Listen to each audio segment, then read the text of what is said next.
What is up, everybody? Mr. Purtis here. Welcome to our very last and final unit. It's been a long, strange trip, but welcome to Unit 6. It is on the modern era, which will take us from 1900 to present.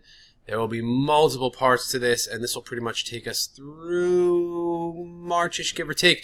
But this is on the World Wars. So this first part here is on World War I and the causes of World War I. Within this part, we'll go into what leads up to World War II, and then World War II itself. But this is kind of, I guess we'll call Unit 6, Part 1, Section A, World War I causes. So a lot of these causes, a lot of this stuff here, these four things that I'm going to mention, all are really kind of synthesis from the last time period. It's things that are really carrying over. And World War I is going to actually start in 1914, but these things have really been kind of building through the mid-1800s on through the 1900s. So it's stuff that's going to carry over. So there's four what we really refer to, and people when they talk about this refer to as main causes, and main is the acronym, easy to remember. Four main causes. So the first one is militarism. A lot of countries in Europe, especially these industrialized countries, and remember this is kind of the synthesis to industrialization, are building up their military. They have modern technology, modern weaponry, their factories are producing more military goods, military products to build it up. Here's the problem. You don't like my country, I don't like your country, and my country, who you don't like, starts building up their military. You're going to ask yourself, hey, why are they building so many guns? Why would they want to build up their strength of their military? Why are they recruiting more soldiers? And the only reason that you can think of as why we would be doing that is we're going to try and invade you. So you build up your military as a response, and then someone else builds up their military as a response to that. And we have all these countries kind of building up their military to make them stronger. The second thing we have going on here is alliances. After the fall of Napoleon, way back in 1815, there was this period of where we balanced out power in Europe, where different countries were kind of land was switched around to make peace, and we basically tried to even out everyone where the strength of everyone was equal. As a result of this, a lot of countries started forming alliances with each other just to make sure that they weren't invaded again like they were during the French Revolution. And as countries like Germany and Italy unify, they want to kind of make sure that countries don't take advantage of the newness that they have. So we have two alliances that basically develop in Europe. We have Britain, France, and Russia, and then what is eventually going to be called the Central Powers of Germany, Austria, Hungary, and the Ottoman Empire. And these two alliances form as a defensive alliance, basically saying if anyone invades us, we all have your back. Kind of like friends in a fight, or I don't know, something along the lines of like a sports team where you got everyone's back. So Britain, France, and Russia say, hey, look, if anyone invades you, we'll come to your defense and we'll help you out. Also, we have imperialism, which is the I. There aren't a whole lot of places left to conquer. Most of the places in the world that have the ability to be conquered, in Africa, in Asia, that have resources that Europeans want access to, have been conquered. So if there's nowhere really left to conquer, my country knows that if we conquer your country, which is also a European country and has colonies, if we conquer you, not only do we get the victory or the spoils of victory, we also have the ability to take over your colonies, which will give us more access to colonies. So this competition from imperialism, from the scramble for Africa, from over the Treaty of Nanjing in China, and also in Southeast Asia and India, we're kind of out of places, so let's see what we can do. Last but not least is nationalism. Nationalism, again, is pride in your country, but it also leads to this competition where countries really... Two things. One, countries have pride in their country and they feel that they're better than other countries. So that leads to direct competition and arguing, kind of like people arguing over whose sports team's better, where people get so passionate about this, but take that passion to your country, something that you're actually part of, as opposed to like the New York Knicks, you don't play for the Knicks, so calm down. This is actually about your country, something that you're really part of. And when a country doesn't like another country, the citizens kind of follow suit in anger directed. So for example, the French don't like the Germans and the Germans don't like the French. That's nationalism. But also this belief that we won't lose a war. We're so powerful. We are the greatest country in the world. It leads to this pride. And I don't want to mention too much about this, but really the spark that causes this, all these things have been going on for 14, 15 years. And really what gets it going is the assassination of this person.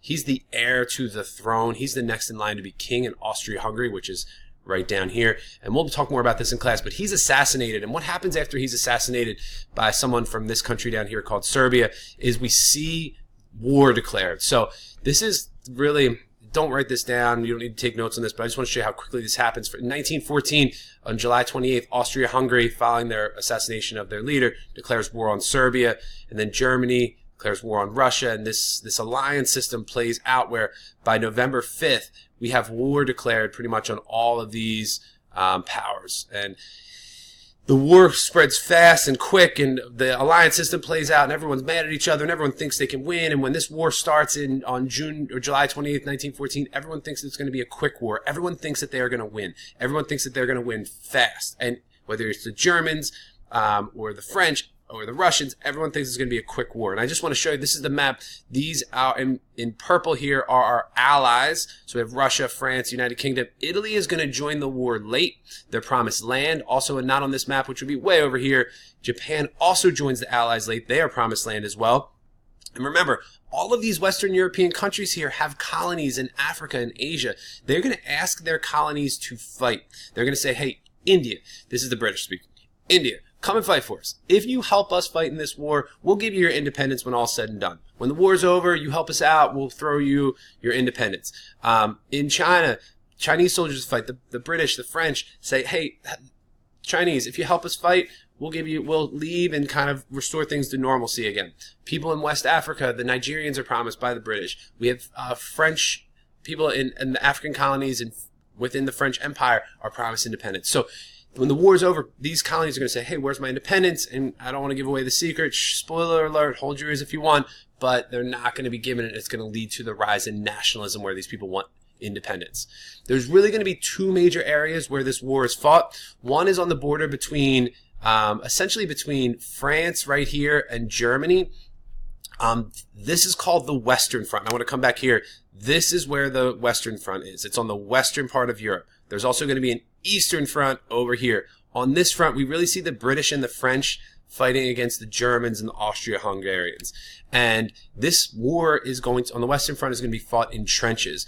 Literally, they're going to dig into the ground. We're talking about 2 desks wide. Think about a school desk, and about 5 or 6 feet down. And they are going to live, fight, work in this trench. And this is what the trench system looked like. There would be a trench here where maybe the British or the French are staying, and then they have to run across and try and take this trench over here from the Germans. If they take this trench from the Germans have a whole nother trench system built 100 yards behind it, like the size of a football field.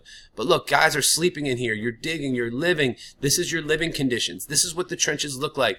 You're living in this, and one day you might live in here for a month, and then one day you got to run across what's called no man's land to the other trench. And the guys on the other side have machine guns, and they're firing at you, and they're killing you, and it's horrifically awful. We have barbed wire here. This is what daily life looked like in the trench. We have people getting a shave. We have people picking lice out of their shirt. Lice was a huge problem. It's dirty. You're living underground. This is kind of the dugouts that you would live in and sleep in. Really horrible stuff. Some people got trench fever, which was a sickness. Some people you're living in dirt, basically. And if it rains a lot and you get the rainy season, your foot is in that water. And it leads to what's called trench foot. And this is what happens.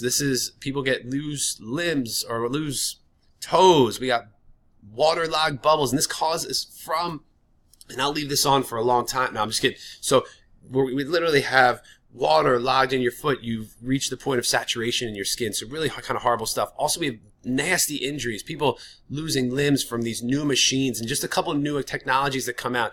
We have the tank. We have airplanes, which are not going to drop bombs yet, just for scout missions. We have grenade launchers, flamethrowers to get through brush or large areas of woods, basically. The Germans invent the Unterseeboots. Unterseeboot means under, sea, water, boot, boat. And this is their Unterseeboot, which we would call in English a submarine. They are going to have torpedoes on it.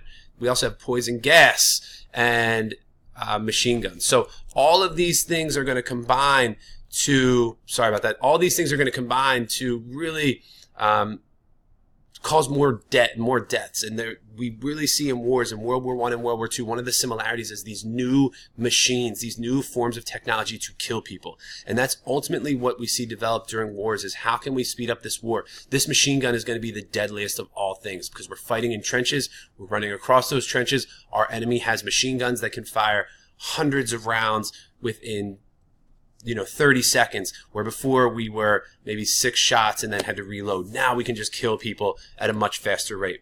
On the other side, that's the Western Front. On the Eastern Front over here, we really see the Central Powers versus Russia. Here's the problem. Russia is not industrialized. They were not successful under under Nicholas II in industrializing. They're not westernized. They're not modernized. They're not industrialized. They don't have enough of these technologies. The Germans do. And the Germans are industrialized and the Russians are not. Russia is going to have a huge problem because they're not industrialized. They don't have enough clothes, they don't have enough weapons, they don't have enough food, they don't have enough fuel, but they have people. That's their main resource. They just have a ton of people because their land's so big.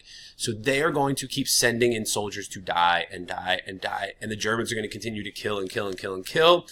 And the Russians are going to face a problem where they are basically not going to be successful in this war. And I don't want to give it away, but in the next video, we'll talk about how because they weren't industrialized, they're going to leave the war early, which is going to lead to a revolution in Russia. But this is not going to be fought in trenches on the Eastern Front. Because it's so cold, you really can't dig trenches out. It's going to be fought more above ground. So that's what I got. Quick overview of the war. We'll do more in class. But as always, any questions, look it up, talk to me. Have a good day.